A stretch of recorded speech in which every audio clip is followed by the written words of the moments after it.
Kentucky, everyone. Well, if you are like me, you have someone in your family or someone close to you that is either living with diabetes or has been diagnosed with diabetes. I know my own mother did. So I wanted to bring back licensed diabetes educator and coordinator for the Healthy Living with Diabetes program and Lexington Fayette County Health Department, Tammy Ross. Welcome back to the show, my friend. It's great to be back with you guys. Thank you. Always happy to talk diabetes. Oh, and I think it's a really important thing because let me tell you, everyone sitting at home, 1 in 8 people in Kentucky have received the diagnosis of diabetes. This is really scary. Oh, it is. There's probably more people out there that don't even know it, and when we think about that, healthy eating is really the cornerstone of managing diabetes. You know, what we eat directly affects blood glucose, and so really starting to get familiar with what you're eating, how much, that can really help impact the blood glucose. Now let me ask you this, what kind of foods should people be focused on? That's the big question. You know, everybody wants to know, tell me what to eat, and so what we want to think about, my tip is to focus first on total carbohydrates. So if you take a look at food labels, hone in on that total carbohydrate, the more you eat, the higher the blood glucose can go. Well, there's one thing I want to say to you, because you're saying read the packet.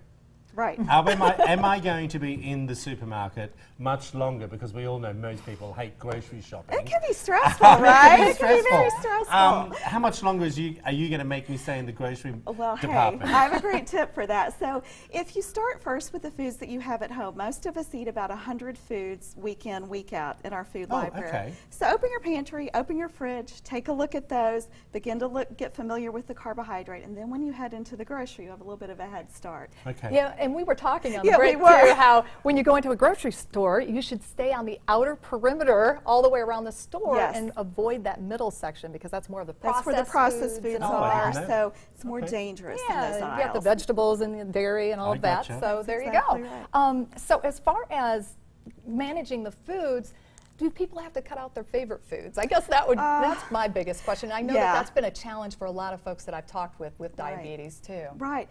So, you know, it used to be no sweets. That's what people would hear 15 or 20 years ago, but everybody has a little bit of sweet tooth. So practice moderation, not deprivation. That would be my tip. Good. You know, if you like a bagel, maybe downsize from a 4-inch bagel to a 3-inch bagel, control the carbs a little bit, but still work in those foods that you enjoy. And when you're saying cut down, I think that really goes hand in hand. When one of the tips that you gave us was all about portion size. It is, and whether you got diabetes or not, let me tell you, that comes you shouldn't into be play. worrying about portion. Because I had a bit of a long weekend and I, got hold of Eat 24 last night, that home delivery service. Not good portion sizes, my friend. Tell us a little bit about the portion sizes. You know, a couple of great tips with portions. Use your hand to help estimate portion sizes. I compared mine to a measuring cup. It's right about 1 cup. So you've always got your hand with you. You know, you can check your portions and see, am I eating a cup of pasta or 2 cups or a half a cup?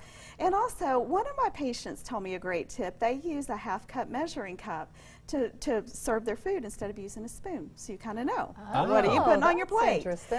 So I learned something from the folks I work with every day. Well, so that's a great tip. Tammy, you have some amazing classes and information that people can come along to. It's all up on your screen right now. It is. There it all is, Healthy Living with Diabetes. Now the courses are held from, they've already started April 13th. They've started, but still open. And you can still go all the way through to May 4th. Now you also have another one coming up as well, is that correct? We have a new class series starting in June, and what we want our viewers to know is they're free. There's no charge. We love that. Oh, that's awesome. People ask, well, is it a watered-down course since it's free? And no, it's a nationally accredited curriculum. So it's an intense everything you need to know to eat healthy and live healthy with diabetes. Well, Tammy, thank you so much. We're going to see you again next month. Give us some more information. Hey, stick with us, everyone.